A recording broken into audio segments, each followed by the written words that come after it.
Hey guys, what's going on? JPB Duel here. First of all, I'd like to apologize for this specific video that I uploaded before. It didn't have any audio attached to it.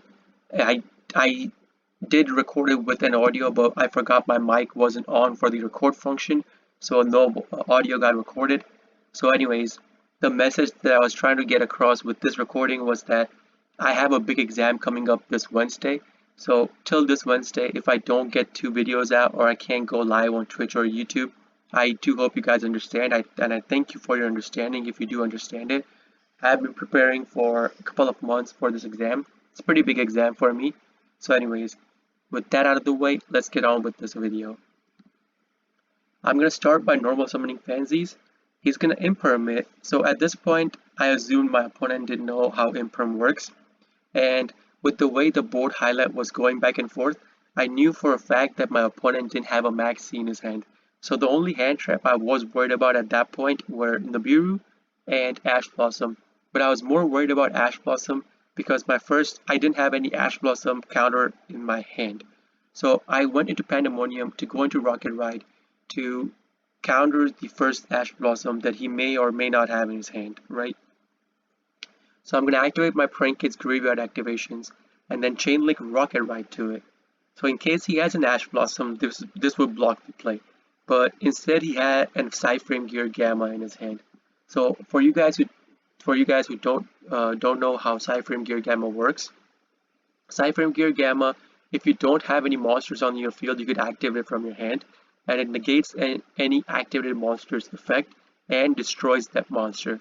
So since the Rocket Ride is a core part of the combo that I'm going for, I'm going to use Ash Blossom to negate his Gamma. So, and also Gamma is not a hard once per turn, so I know that one of the cards he has in his hand is Gamma, so he could still negate a monster's effect that he wants. So my Roxy's is going to resolve. I'm going to get the 2 other monsters that I haven't used the graveyard effects of, in this case being Lamseas and Dropsies, and then start link climbing up to my Doodle-Doo. Again, I do know he has the Psyframe Gear Gamma in his hand, and he's waiting for me to activate my Doodle-Doo to Psyframe Gear Gamma me. So I'm gonna Chainlink 1 my Dropsies, Chainlink 2 Doodle-Doo, and here he'll activate the Psyframe Gear Gamma again to not only negate the Doodle-Doo, but destroy it as well. And since I don't have anything in my hand to negate it, I have to let it go through. But I don't care about the Doodle-Doo's destruction because I do have the Rocket Ride on the field.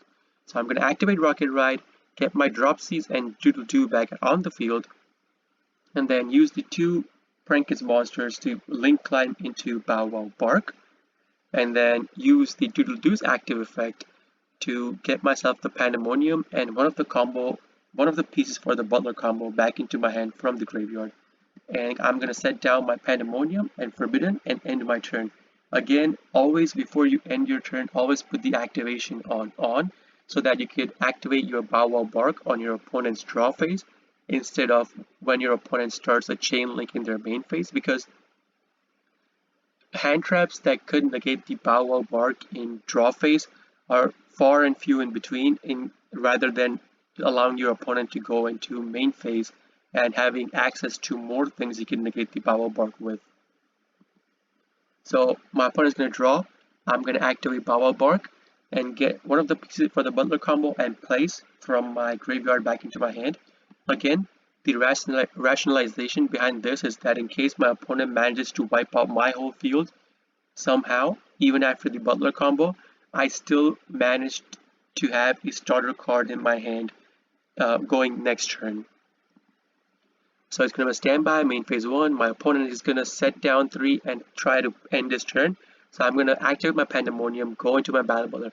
At this point, I was 90% sure that my opponent was playing Eldlich. So what I do is I get 2 Dropsies out on the field from this whole Butler combo.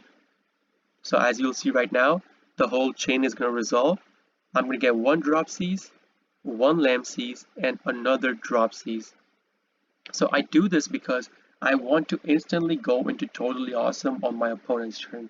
So looking at this board right now, you can see I only have 6,500 damage on the field, right? So even if I just go into attack mode, I can't end the game totally on this turn. I do want to start into my combo, get cards out on the field to get enough damage on the field to kill him. So that's why, in case my opponent had a Torrential Tribute, I decided to go into Totally Awesome as my first first special summon. Excuse me. So it's gonna be my turn. I'm gonna go straight into Totally Awesome using the 2 dropsies. As you see right now, Totally Awesome is gonna hit the field. So in case my opponent had a Torrential Tribute or Imperial Order or some other shenanigans that Eldlich run, I could negate one, and I chose to negate the Scarlet Sanguine activation. I don't want him having any monsters in the field because I know for a fact that I can end the game this turn.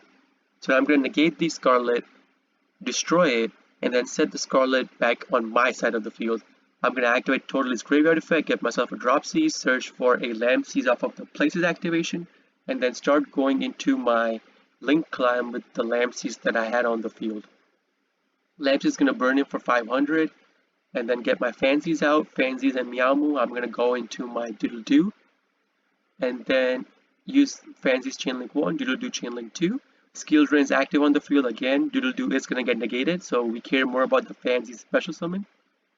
So I'm going to discard a Pranks with Fancies and then get my Dropsies out on the field, activate Doodle-Doo, get myself Pranks and Pandemonium. So the rationalization behind this is that in case I can't kill my opponent this turn, right? Say he is left with 200 or 500 or 600 HP, I would still have the Pranks in my hand to start recycling my Prankets cards so that I could still go through my combos next turn and try to end him.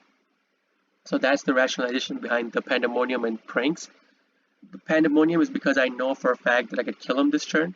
As you'll see, I'll activate Pandemonium, go into my Weather Washer, and since it's a fusion monster, as soon as it hits the field, my Prankets Place is going to activate. It's going to boost up all my monsters up by 500. So this is going to give the enough damage on the field to kill my opponent, and my opponent is going to surrender off of that. So again, this is going to be the game, and I hope you guys understand, and thank you for understanding for the explanation I told you before. And if you guys are watching this on YouTube, please don't forget to hit the like button if you do like the videos, and subscribe, comment, share, and hit the bell notification icon if you do enjoy my videos daily. Again, this is JPB Duel signing off for today. Hope to guys see you in the next video.